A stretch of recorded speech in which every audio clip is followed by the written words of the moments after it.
Greetings fellow dungeon defenders, Jadal is here bringing you part 4 of my guide of how to get Huntress to max level using traps. So, I know I said we'd be going to Hall of Court next, but I realized that's not going to work because there's wyverns, and Huntress doesn't have a way of dealing with wyverns except by shooting them herself, and since wyverns come from both sides on Hall of Court, it wasn't going to work out. So the next best levels were Servants' Quarters and Castle Armory, which we are on now. And I decided on Castle Armory because you get more XP and it's not that much more difficult than Servants' Quarters. Well, it's kind of more difficult, but anyways, Castle Armory is going to be your best bet. That's what I thought anyways. So, initial setup going on here. One more thing I do want to mention is that I kind of changed up the way I decided I was going to do my stat points, just because I realized after playing solo trap Huntress more that you really do need the trap reload speed, I think that's what it's called, or reactivation time, because you don't have enough DU to put gas traps everywhere. So if they run over your traps and then there's a couple more mobs that didn't get killed by your proximity mine or whatever, that's not going to work. So what I ended up doing was having about 20 or 30 points into health, I think around anywhere between 60 and 70 into damage, nothing into the aura, I always call it aura, the radius, because I just got that from items, but there's about 20 into that. And then the rest is into trap reactivation speed, and it brought me to around 3.7 or so reactivation time on the proximity mine traps, which ended up working out just fine. You just need to make sure you run around and repair and upgrade so that they don't go down on you mid-wave.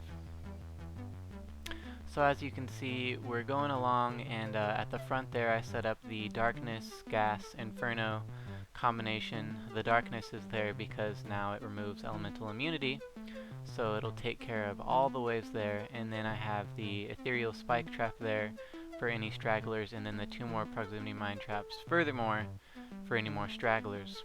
But mainly I have that Ethereal Trap there for the Ogre that we will be having to face in the last round.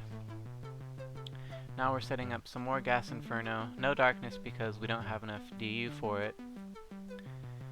And yeah, it took me a few tries to figure out an effective strategy for this.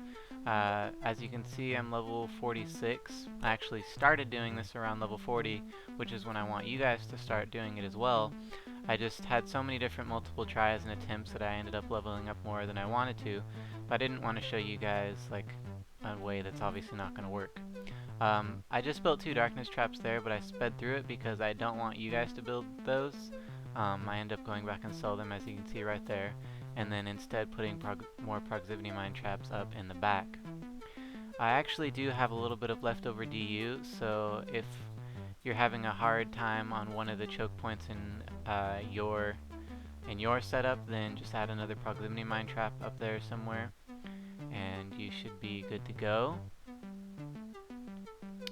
I actually got a level up there, but I had to run around and repair and upgrade and everything. I didn't have time to actually spend those points, and if I would have had time, I would have just added them into the trap speed.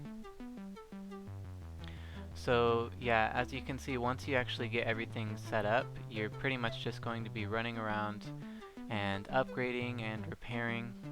Assassins do come, but they're really not a problem. You just run through your traps and they're gonna run through too, and then they're gonna die.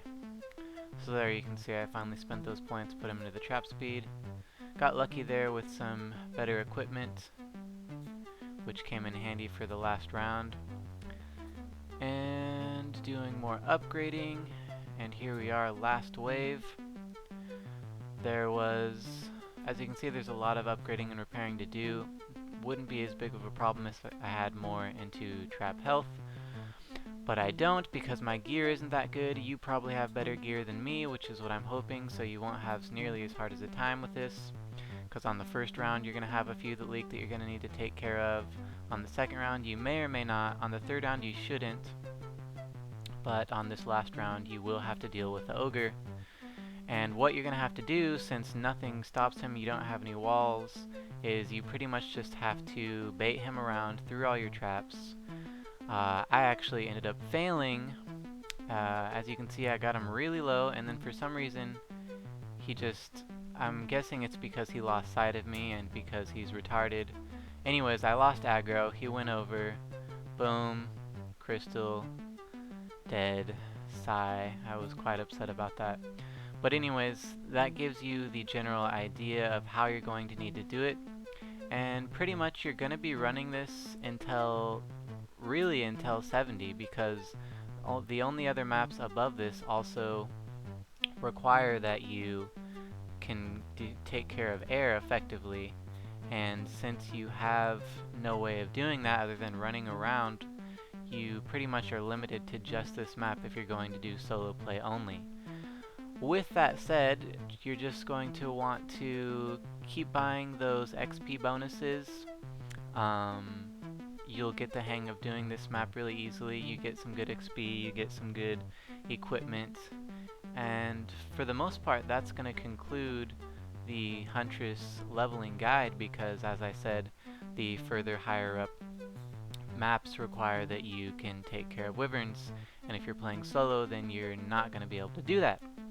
So, I hope you found this helpful. If you have any questions, comments, concerns, anything, just let me know. And until next we meet, fare thee well.